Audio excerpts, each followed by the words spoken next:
Hey everyone, welcome to Heroic Nonsense, episode 10, the one I've been hinting at for a few weeks now.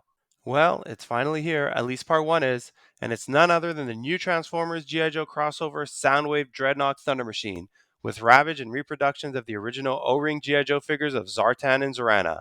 Since this one will be interesting to both Transformers and G.I. Joe fans alike, I decided to split it up into two parts, the first focusing more on the Transformers part of the toy, while the second will do a deeper dive into the G.I. Joe vehicle and figure part, as well as showcasing the entire Transformers G.I. Joe crossover lineup to date.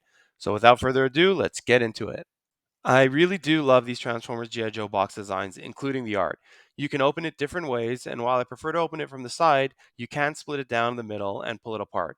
The art for all of these crossover figures look amazing, and it takes cues from the original Transformers and G.I. Joe box art designs from the 80s, updates them slightly, and combines them in a very fun and visual way. Definitely a keeper for those who like to collect the boxes. The back of the box is also designed well and highlights the toys nicely, with the crossover logo updated for the 2024 date. If you look closely, you can see the original back art from the 84 Transformers toys, which is a really nice homage. Inside, you'll find a white box coming from Cobra, marked Top Secret, with a summary of a special report, a nice little bonus for those collecting this line. Backside has the Hasbro logo, and the side has the G.I. Joe and Transformers logos with the Crossover X logo of this line. So as always, let's start with a review of this figure itself. For those of you who already have Megatron or Bumblebee from this line, you already have an idea of what this type of toy is like. It's definitely made from a different type of plastic that feels a bit less premium than some other Transformer figures of higher price points, but it makes sense for this line given the size and what the designers are trying to accomplish. And of course, the robot form is not a direct reproduction of the G1 character given the different elements that need to be incorporated from the G.I. Joe vehicle mode, specifically the shoulder cannon, which comes from the Thunder Machine rocket booster in the back of the vehicle, the arm guards, which form the front of the vehicle and the wheels, and a few other minor vehicle requirements. Otherwise, this figure does a really great job of representing G1 Soundwave from its design to its color scheme and is mostly very clean. I'll get into this a bit more in part 2 of the review, but I think this figure does the best job so far of keeping the original Transformers design intact. Quickly, from a side view, you can see a lot more of the Thunder Machine design elements, including the backside of the vehicle for Soundwave's legs and the hood portion on the arms, as well as the driver's compartment on its back. Again, from my perspective, these are incorporated pretty well, and I find that the back portion doesn't protrude significantly, which makes for a cleaner, more streamlined design when compared to the Megatron His figure, for example. From the backside, it really doesn't look that bad at all. I think that the only two areas that really stick out are the arm guards and the wheels on the arms, but I kind of like the look for this figure. Surprisingly, the only part of the robot mode that has some gaps are in the lower arms, and given the size of the figure and what they're trying to accomplish with this line, I don't think that's too bad at all, especially where we see some smaller Transformers figures with way more gaps. Like the other two figures in this line, you can place your G.I. Joe figures on the robot itself. In this case, Zartan and his sister Zorana can fit onto the roll cage part of the vehicle on Soundwave's back. There are four little pegs, as is common for G.I. Joe vehicles, on a flip down board that fit into the holes of the G.I. Joe figure's feet so that they can stay in place. You can keep the shoulder cannon on Soundwave, but I prefer to take it off when the G.I. Joe figures are on his back, since the G.I. Joe figure's face would pretty much be up against the back of the cannon. As for accessories, of course, there is a cassette which transforms into Ravage, so I wouldn't necessarily call this an accessory, which fits into Soundwave's chest, the double barrel machine gun, which comes from the front of the Thunder Machine, a knife, purely there for the Dreadnok aesthetic of the toy, and the shoulder cannon, which I described earlier. I left out here the collar and chain leash for Ravage, which I'll show a bit later, and the front cage bars of the vehicle, which are less of an accessory and more of a piece of the car that needs to be taken off the hood and placed separately on Soundwave's legs. One of the great elements from the original Soundwave toy that they incorporated here is the cassette portion of his alt mode, which does open and can contain the Ravage cassette included with this figure, or any other Masterpiece Soundwave cassettes for that matter, which I will showcase towards the end of this episode. Here I've included Ratbat that came with the Masterpiece Sound Blaster figure. Note that the cassette holder in his chest is not transparent and is simply opaque black. I would have loved the see-through chest here so you could see the cassette inside. Now let's take a look at the vehicle mode, which is based off of the original 1986 G.I. Joe Dreadnok Thunder Machine. As the vehicle mode will be a bigger part of part 2 of this episode to be released in a few weeks from now, I won't go into too much detail for the vehicle mode. Overall, I think the designers did an amazing job on this vehicle. I have the original Thunder Machine, and this figure looks almost identical from my recollection. At some point, I will likely do a short comparing the two vehicles and link it to this review, but unfortunately, my original version is at my parents' place, and I won't be able to get to it in time. So keep an eye out for that. You can barely see any of Soundwave other than a bit on the undercarriage. I think this is where the designers excel, as all three Transformers G.I. Joe crossover figures do an excellent job at hiding their robot form and staying true to the G.I. Joe vehicle mode.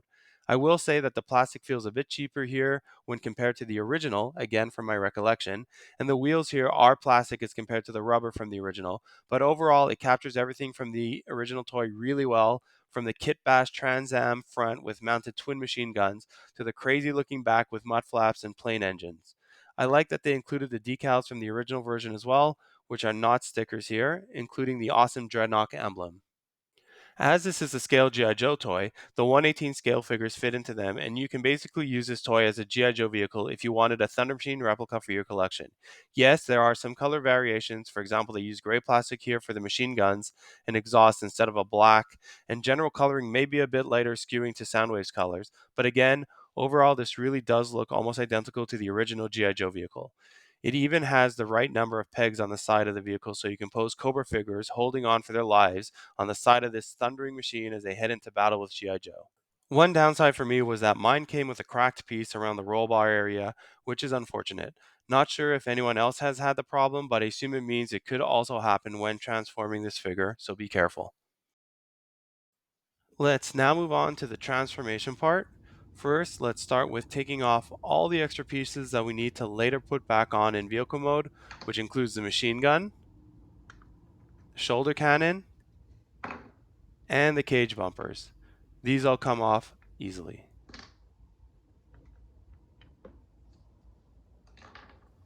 Next, we'll push back his head and lift up each arm 90 degrees.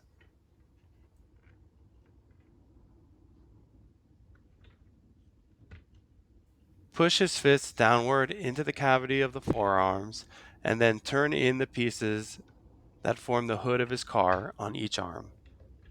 Once that is done, you'll rotate the arms backward until the wheels are facing the ground. Hint number one, don't rotate the whole shoulder here, just a gray part of the arm. Next, lift up the arms 90 degrees facing straight upwards. I included an embedded video so you can clearly see what I'm doing here, which is essentially untabbing the shoulder socket and clicking it into place near the folded in head. Once you have both arms facing upwards, simply line them up, click them together, and push them down a bit so they tab into the undercarriage.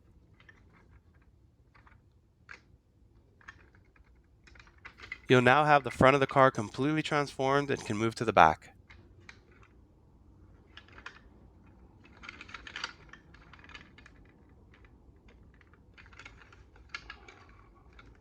First thing you'll do here is open up these pieces, which form a very small portion of the side of the car, near the door area. Again, I have embedded another video so you can see this more clearly. Make sure they snap into place.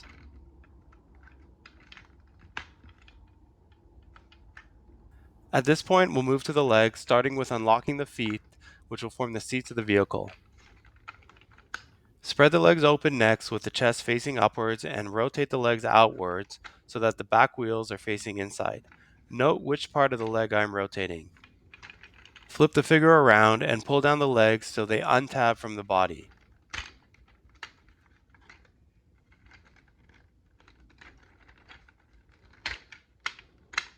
Now rotate the entire leg at the hip area downwards 90 degrees so the wheels are facing the ground. Hit number 2, the rotation here is on a ratchet so you know you're turning the right part of the leg. Fold out the bottom part of the leg that houses the back wheel until the gray portion of the upper leg fits into it, and then do the same for the other leg. You'll note that one of the legs has a tab that you'll need to open that will ultimately connect the legs together in vehicle mode.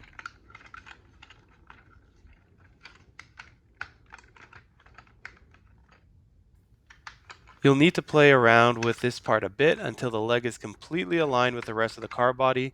Hint number 3, I would do each leg separately for this part and then tab them together once each leg is in place and perfectly aligned.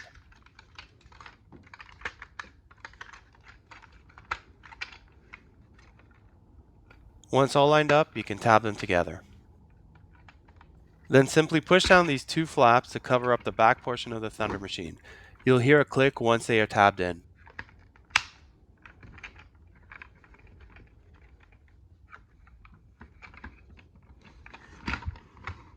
Finally, push the roll cage into the tabs on the main part of the car body to secure it properly, and then just flip up these side steps.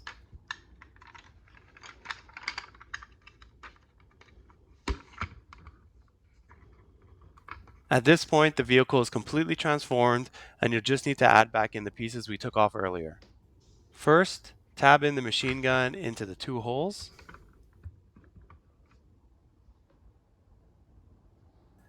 Then take the exhaust and open up the tab, which will form the tow hook for other G.I. Joe vehicles, and rotate down the back portion of the engine like so. You're then going to tab it into the back.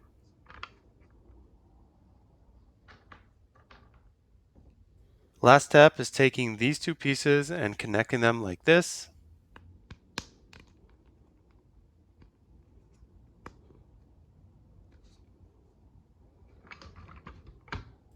And then sliding it into these two holes while clicking it into place. And there you have it, the Thunder Machine in all its chaotic glory. I'll be doing the Ravage transformation in part 2 of this episode, so check that out there. I thought I'd start this part with a bit of a display idea to highlight the size of this Soundwave. He actually scales really nicely with Masterpiece MP36 Megatron, which is almost exactly the same height. If you don't have the Transformers G.I. Joe crossover Megatron and do have this Masterpiece, you can slip this right into your display and it wouldn't miss a beat, especially since this is the original toy accurate version that doesn't transform into a vehicle. For those wanting to see the comparison with the crossover version, come back for part 2 where I'll be including the whole set to date. Since we're on the Masterpiece theme, I figured I'd show you guys the Masterpiece Soundwave comparison. It's a bit smaller and obviously more accurate to the original cassette toy, but it provides a good base model to compare to. The legs are where you can see the biggest changes from shape to color, but otherwise, the top portion starting from the upper legs is fairly accurate to G1 Soundwave, other than the kibble on the arms and shoulder cannon.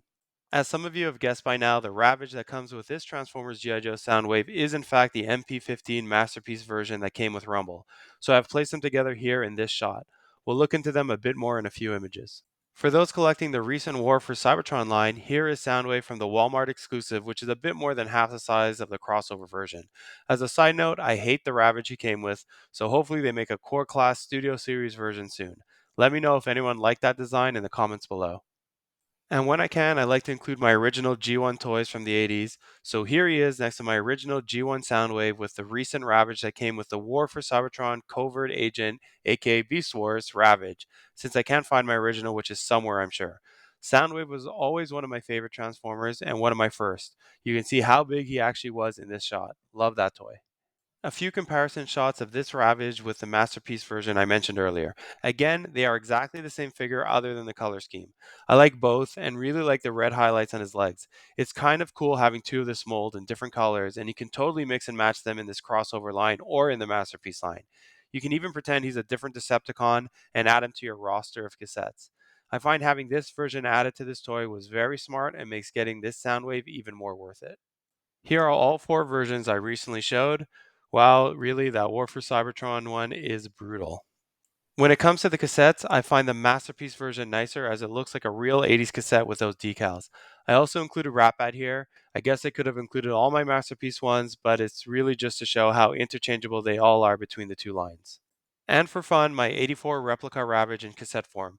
These also line up scale-wise fairly well, and I have used some of my original 84 cassettes with my Masterpiece collection in displays, keeping them in Soundwave's or Sound Blaster's chest. As we close out part 1 of this episode, let's take a quick look at some build and display ideas. I'll have a bunch more in part 2 as well. This is the obvious first choice, having all the figures from this set together with Ravage on his leash.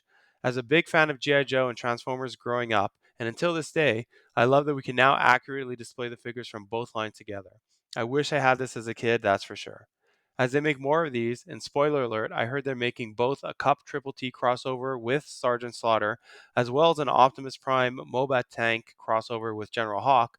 I'm definitely going to have to put up a display of these. I just have to find the room now.